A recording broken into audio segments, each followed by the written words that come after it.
بسم الله الرحمن الرحيم.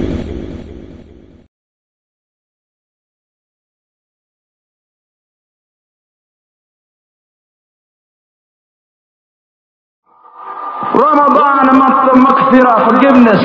Ramadan, a month of rahmah. Ramadan, the month of generosity. Ramadan, the month that Allah accepts the tawbah of the servants. And the month that Allah blesses the servants.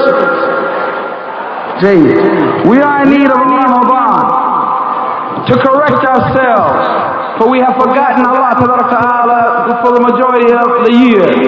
To correct ourselves, for we've been neglectful. To correct ourselves, for we're not upon the remembrance of Allah. To correct ourselves, because our hearts have gotten hard. Some hearts are dead. Some hearts are sick. Some hearts are stone cold. Some hearts are black, getting no benefit whatsoever. Some hearts are so bad and so ill that they see a good as a munkar, as an evil, and they see an evil as a good.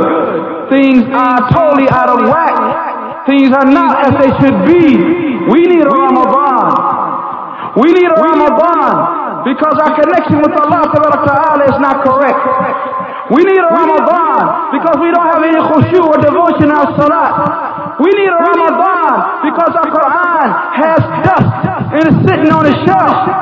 We need a Ramadan because we never read the books of Sunnah. We need a Ramadan because we don't fast. We don't fast. And if we fast physically without food or drink, we don't fast with our eyes by lowering them, and our tongue by not slandering, and our tongue by not lying, and our tongue by not backbiting. Why we need a Ramadan? We need a Ramadan to get ourselves back in order, to work for the hereafter, to connect ourselves to Allah Ta'ala. We need a Ramadan because relationships brother to brother and sister to sister is in a miserable condition. We need a Ramadan because we have su'ul dhan, bad thoughts about one another. We need a Ramadan because they in a dhulm, injustice to one another. We need a Ramadan because there's backbiting, there's envy, there's jealousy, there's slander. We need a Ramadan because we're despicable, because we're sick, because we're ill. We need a Ramadan because we don't believe in the promise of Allah Ta'ala, or if we do, we don't implement it. We need a Ramadan because it's time for us to change and become something better than we are now. We need a Ramadan because that's the only thing that's going to get us together. That's the only thing that's going to get us together. We need a Ramadan because we don't have unity. There's no brotherhood. We need a Ramadan because there's no respect for elders. We need a Ramadan because there's no respect for experience. We need a Ramadan because there's no real love between us. We need a Ramadan. A Ramadan full of love and the mercy of Allah Ta'ala. A Ramadan where we come in like in a clinic or a hospital, trying to think of our illnesses, trying to come up out of there without that disease that we came in with, trying to be better than we went in with. We need a Ramadan. Look around you. Look to your right. Look to your left. Look to your front and look behind you. You'll say, we need a Ramadan. The sisters aren't covering properly. We need a Ramadan. Brothers and sisters are mixing. We need a Ramadan. Talking on phones and on internet. We need a Ramadan. We need a Ramadan. This is a mess. We're in a fix. We're in a bind. It's a problem. We need a Ramadan. We need a Ramadan to get ourselves together. We need a Ramadan that we come in the masjid and we face the Qibla and we say Allah Akbar and we stand in Qiyam a long time until those diseases, that filth, that sickness, that hardness of heart goes away. We need a Ramadan that reminds us of the hellfire. We need a Ramadan that tells us that we haven't been given a certificate that we're people of Jannah. We need a Ramadan that lets us know that we are servants of Allah Ta'ala. And if we were to spend our whole life from the time we was born into Qiyamah and Sajda, it would not be enough to thank Allah for His mercy and His grace and His blessings. We need a Ramadan. We need a Ramadan. We need a Ramadan, and it's clear. We need a Ramadan Quran and it's clear.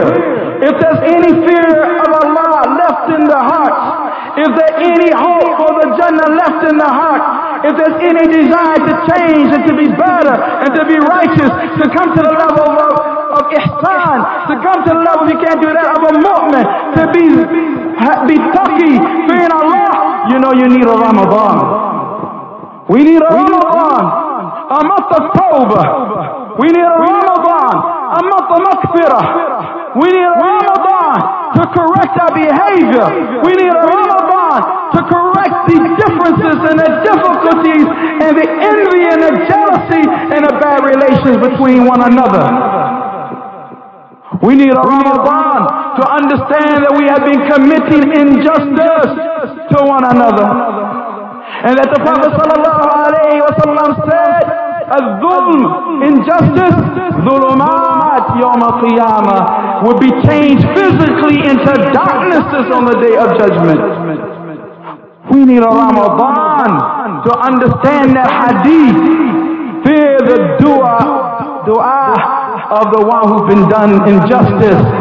For there's not between Allah and that person making that invocation, that person making that supplication, that person who has been done injustice, there's no veil between that person and Allah. That dua is immediately accepted. And many of us are wondering why things aren't going right. Why I'm tripping over this and falling into that. Slipping there and sliding here. Why I can't get ahead. Why I can't progress in my deen. Why I can't memorize this ayah. Why I can't understand this hadith. We may be living under the invocation, the answer for invocation of something that we used or abused or stepped over. We need a Ramadan. You know you need a Ramadan. I know I need a Ramadan. We know we need a Ramadan. We need to get ourselves together. We've been wallowing around in filth. We've been having our hearts around the low matters. We need for our hearts to be around the throne of Allah. We need to think about the high matters, the high goals. We need to think about a Jannah. We need to hope for a Jannah. You're planning for marriage. You're planning for education. You're planning for a job. We need to plan for the Jannah. We need to prepare for a Jannah. We need a Ramadan. We need a Ramadan. نحن في حاجة ماسة للرمضان. We in severe need for Ramadan. So that we come in it, into Ramadan, repentful. We come in it, regretful. We come in it realizing that we're weak and that we need Allah to correct us. Realizing that we're wrong and we need Allah to place us upon what is right. Realizing that we're weak and we need Allah to grant us strength. We need a Ramadan. Oh yes, we need a Ramadan. We need nights of qiyam. We need dua and sujood. We need the nights of Ramadan. We need tilawah of Quran. We need to listen to Husri, or Minshawi, or Sudais, or Shirain, or Hudayfi, or Abdullah Matrud, or Ahmadi. We need a Ramadan. When the last time have we listened to Quran? We need a Ramadan. When the last time we recited Quran? We need a Ramadan. When the last time we studied Quran? We need a Ramadan. When the last time we implemented Quran? We need a Ramadan. We need a Ramadan. And this Ramadan may be our final, as one brother spoke. I believe it was Abu Taslim, Hafizahullah. What is the guarantee that this is not our final Ramadan? What is the guarantee that this is not our final Ramadan? We have to come in it seriously. And we want to come out of it much better than we came in it. We want to come out of Ramadan with taqwa, because that's the main reason why it was legislated. Oh, you believe fasting has been written upon you as it was for those before you, so that what? You may gain taqwa, fear of Allah. If we had taqwa, our condition would be better than it is now. If we had taqwa, our relationships would be smoother.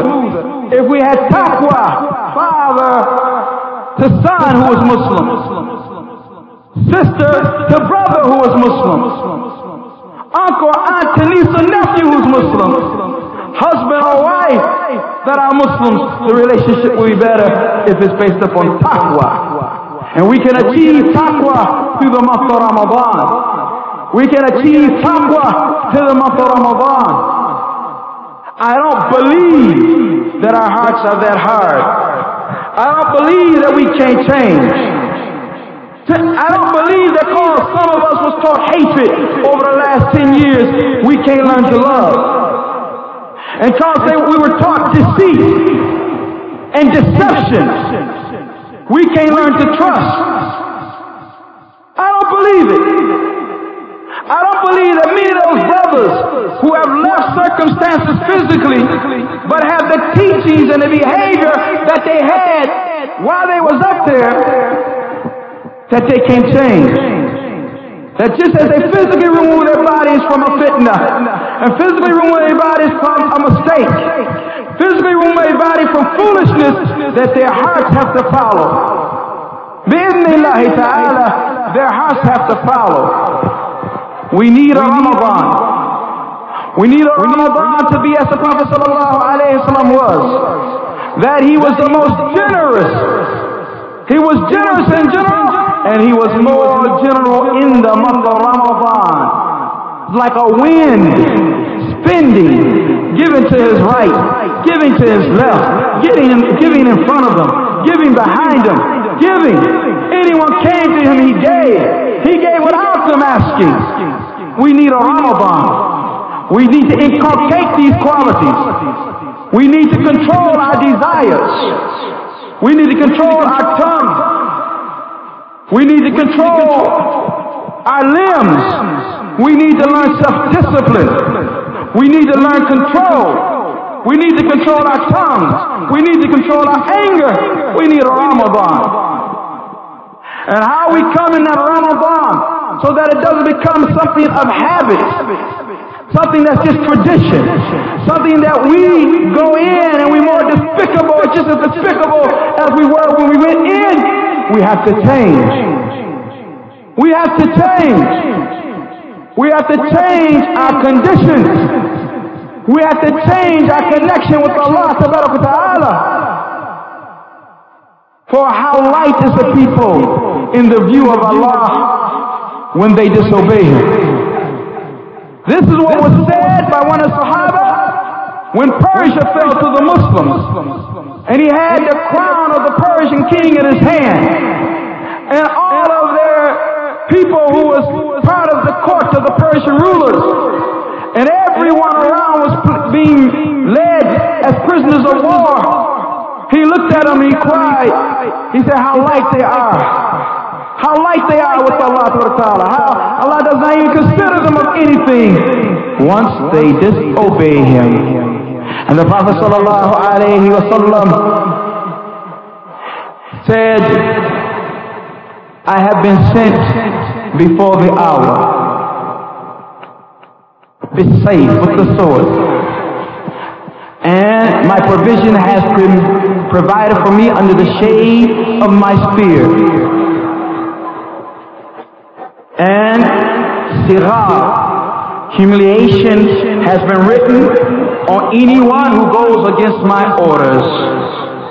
Humiliation has been written upon anyone who goes against my order. If we want to continue in the position of humiliation that we are in, then don't take the grand opportunity that Ramadan is going to present. Act like it doesn't exist. Neglect and forget. Be hard-headed, obstinate, follow your desires like many of us have been doing for the last 11 months, and don't benefit from Ramadan. And when our circumstance doesn't change, when the kuffar don't remove their feet from our necks, when our women are consistently raped as they are nowadays in many places of the world, when all of that happens, don't say why. You know why. Because you need a Ramadan. And you need to correct yourself in that Ramadan. And that you are part of this ummah. And if you have an illness, you are a member of the ummah with an illness, with a sickness, with filth, with crime, with sin, then it affects the rest of the ummah. Just as if your body, if you had an illness in your finger or your toe, affects the rest of your body. And it doesn't have to be said to you that the Prophet ﷺ said this, that the believers are like jasadin wahid, one body. One body. So if we want to correct the position of the ummah, then we must first start with correcting ourselves. Don't worry about Zayd or Ubayd. Don't worry about anybody else but yourself. Be selfish this Ramadan. Not regarding giving sadaqah, but selfish regarding where you're going to place your focus or rectification of how to rectify yourself. Your focus is going to be on yourself. Not worrying about if this person, that person is on the minhaj. Are you on the minhaj? And there's a brother on bid'ah or sunnah. Are you up on sunnah? Have the brother start committing that sin? Have you stopped committing your sins? Has the brother made tawbah? Have you made tawbah? Has the brother corrected his situation? Have you corrected your situation? Worry about yourself. Worry about yourself this Ramadan. Any other Ramadan, do what you will. But my sincere advice to you this Ramadan, worry about yourself. Am I backbiting? Am I slandering? Am I committing fahisha? Am I committing ghiba? Am I committing namima? Do I have hasad? Do I have pride, kibr? Am I arrogant? Am I too harsh? Am I unkind? Am I not gentle enough? Am I gentle enough? Question yourself. Was my intention when I said what I said and when I did what I did, the pleasure of Allah to be noticed? When I spoke, was it for the pleasure of Allah or to be seen or heard? Was I doing a khalisan min qalbi, sincerely from my heart, or do I want to be known? Hubb al-dhuhur, loving to be known, breaks the back. Breaks the back.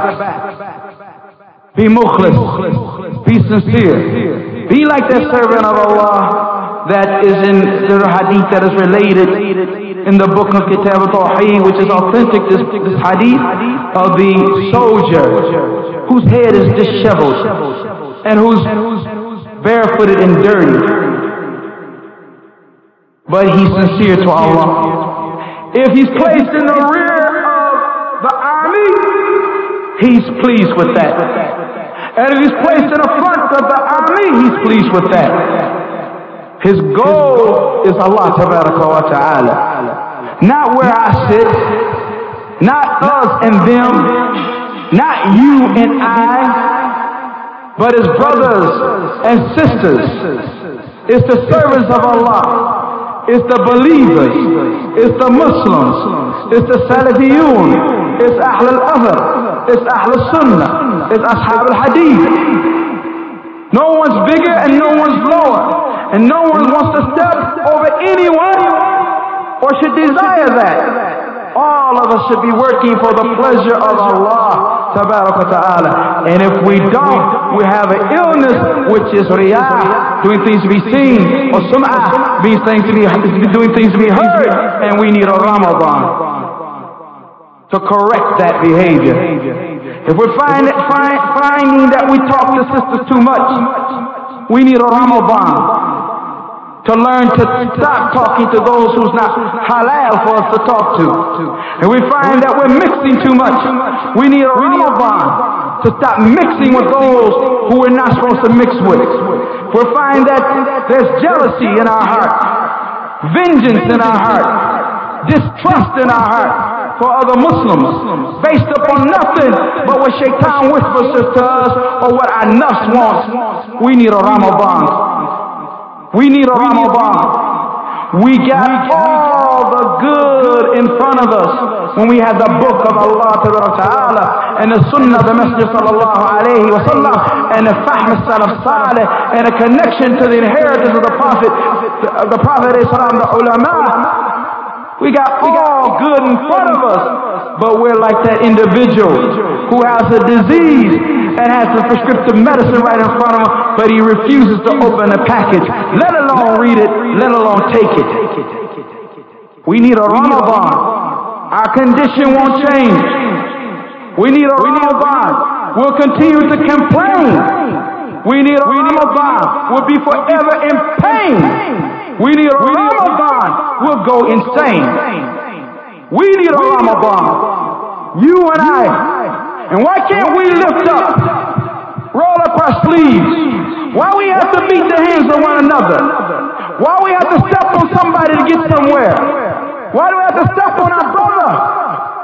He wants to go to the same place you want to go, the Jannah. Why can't we do it together? Why can't we be side by side? You roll up your sleeves and I roll my sleeves and we get busy and we help and support one another. Why can't we make excuses? Why can't we forgive? Why can't we forget? Why can't we let things go? Why can't we let things go? Madama, as long as we're upon bayyana, clarity. We're not saying let things go at the expense of clarity. Upon clarity, knowing the haqq, knowing the sunnah, knowing the deen, connected to the scholars, not preceding them in any statement or action. Not preceding them in any statement or action. And if they make a statement, we make their statement. We don't add our own. This is important. We need a Ramadan, that blessed month, that you can go in the most despicable devil and come out like an angel. That blessed month, that you can go in and you are bakhil, selfish miser, come out jawad, generous. That blessed month, you can be one of those hard-hearted brothers that everybody smiles you with a smile, but you never give nobody a smile. You'll come out of Ramadan if you do it right, smiling in the faces of your brothers, not in the faces of your sisters, in the faces of your brother. We need a Ramadan to correct our conditions. We're slow. We're lazy. We don't have any incentive towards deen and akhirah, the hereafter. Our incentive is towards dunya. And if the opposite of that was true, most of this neighborhood around here would be Muslim. The opposite of that true with the amount of Muslims here in this state alone, no Muslim would seem strange. Many would enter Islam in folds. As Sheikh Zayd al-Makhali Hafidhullah said in his explanation of Surah Thalatha, that Islam, if the mahasin, the beauty of it is explained, Islam, he said, is a mu'ajiza min al-mu'ajizat. It is a miracle of the miracles, Islam. Mu'ajiza min al-mu'ajizat. Islam is a miracle of the miracles. Mu'ajizah, ayah, min al-ayat, miracle of the miracles.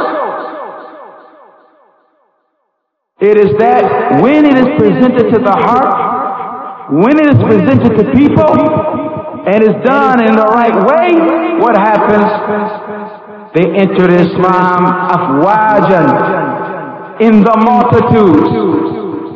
In the multitudes. He said if one of us has a business and we want to advertise, he said very few of those who would not advertise at all, say I have a business, but I'm going to be silent. His business won't be successful, no one will benefit, he will lose, and like this.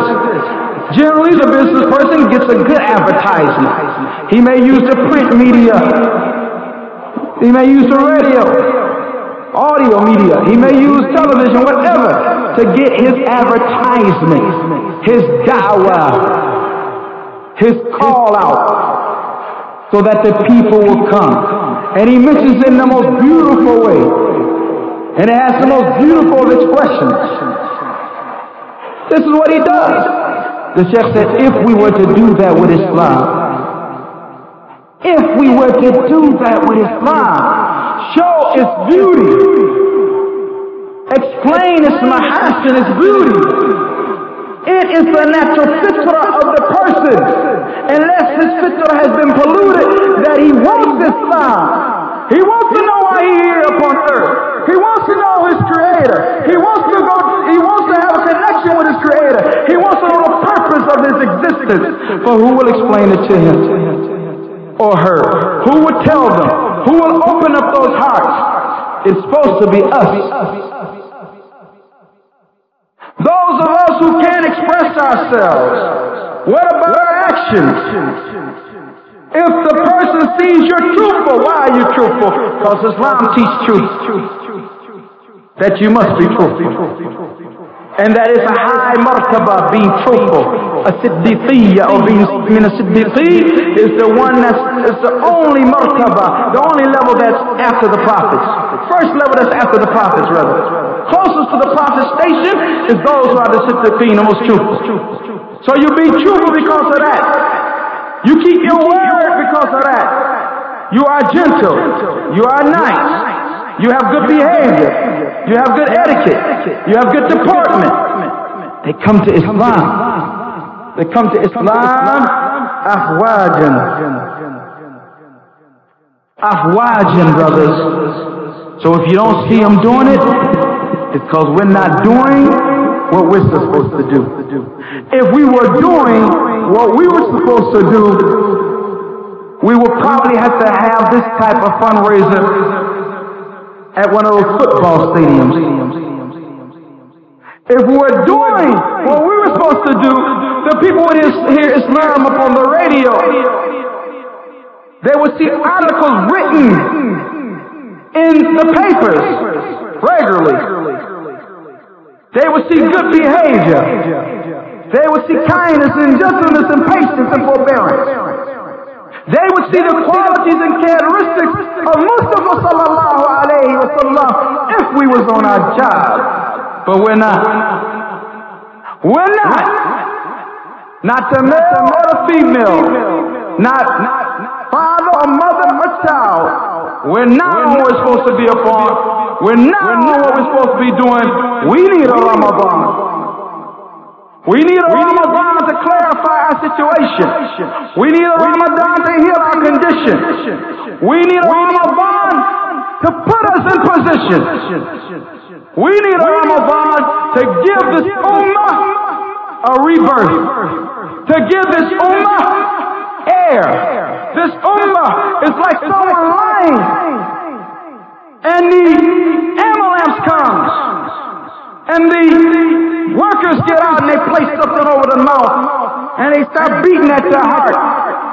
We need to understand that we don't sit here in Newark, New Jersey, but we're global. That who's ever upon the book of Allah and the Sunnah of Muhammad sallallahu alayhi wa sallam and the Salaf and the Minhaj al-Salaf, then they're our closest brother. And whoever ignorant and upon innovation that is not mukaffara, then they're our brother from a distance, but they're still within this ummah. So it affects all of us. And we are connected in that way. As long as you're sitting there saying, well, India, and what they do to the Muslims in India, that don't concern me. And Afghanistan, I don't care if they bomb it off the planet, that ain't got nothing to do with me. Then you're a homie. You're a racist. You're a nationalist. You're not a Salafi. You're not a Salafi. Salafi is concerned about this ummah. Salafi at night thinks about this ummah. Salafi cries in his salah about the condition of this ummah. He cries about the condition of those locally, and he cries about the condition of those internationally. We need a Ramadan so that we can realize Islamic brotherhood again. We need a Ramadan Because some of us never practiced Islamic brotherhood in his life and may have been Muslim 15 years. We need a Ramadan so that the sisters learn sisterhood. We need a Ramadan so that we focus on the akhirah and the hereafter, and we give nasiha and advice to one another that is a benefit, and our talking and mixing is just not about dunya and what you want to do in dunya and how you're going to be in dunya. We need a Ramadan so that people learn to inculcate in their children to be another Khalid Walid, and before that Abu Bakr Sadiq, Umar Khattab, Uthman ibn Affan, Ali ibn Talib, Sa'd ibn Abi Waqqas, and like this. We need a Ramadan that inspires our children. Maybe I should study knowledge. This ummah needs another Bin Baz. This ummah needs another Al-Albani. This ummah needs another Muqbil. This ummah needs another Ibn Uthaymeen. This ummah needs another Muhammad Aman al-Jami. This ummah needs another Hamoud al-Tuwajri.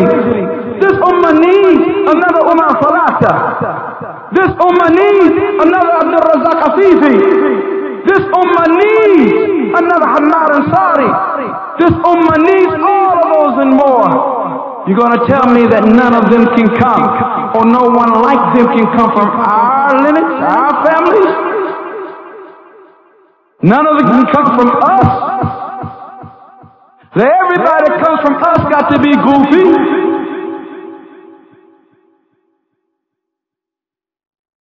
For puberty? No one can come from us. None of our children can speak the Arabic language at a young age.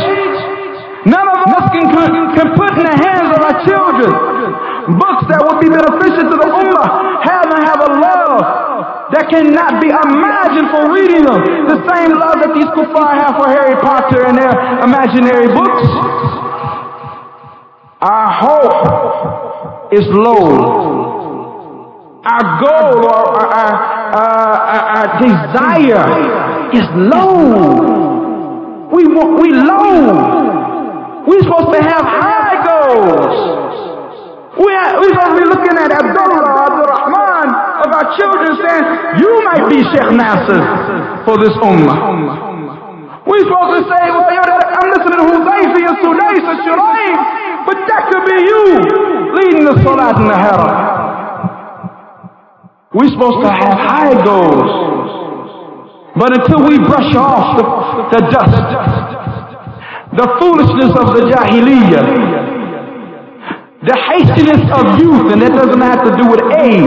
Even if you're 70 years old and you're hasty, bumping into this and falling to that, creating confusion, then you're hasty.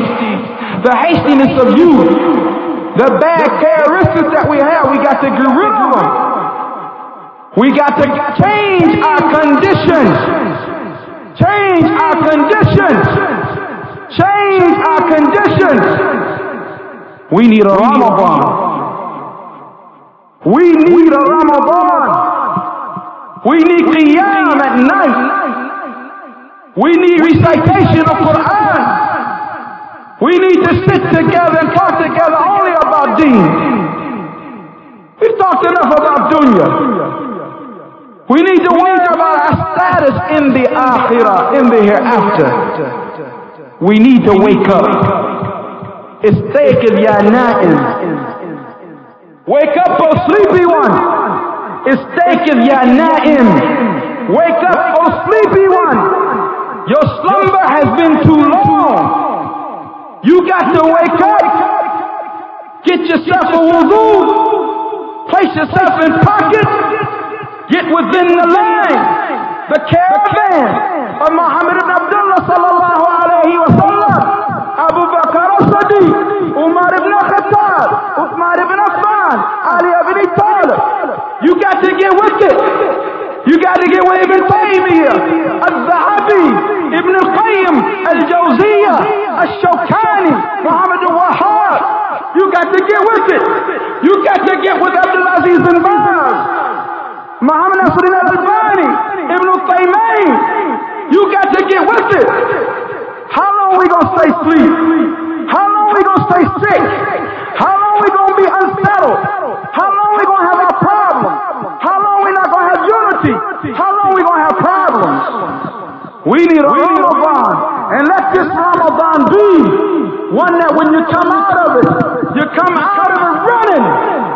come out of it striving. You come out of it better. You come out of it committed. You come out of it devoted. You come out of it with your head held high. You're from the Ummah of Muhammad Abdullah sallallahu alayhi wa sallam, and don't you forget it. Walhamdulillah. Alhamdulillah Rabbil Alameen. Wa sallallahu ala nabiyyina Muhammad. We received a lot of donations up here. We said assalamu alaikum to donate a 21-karat gold bracelet. I would like to. What happened to her? She donated it, I think, already. Tajuddin, you have to answer the question.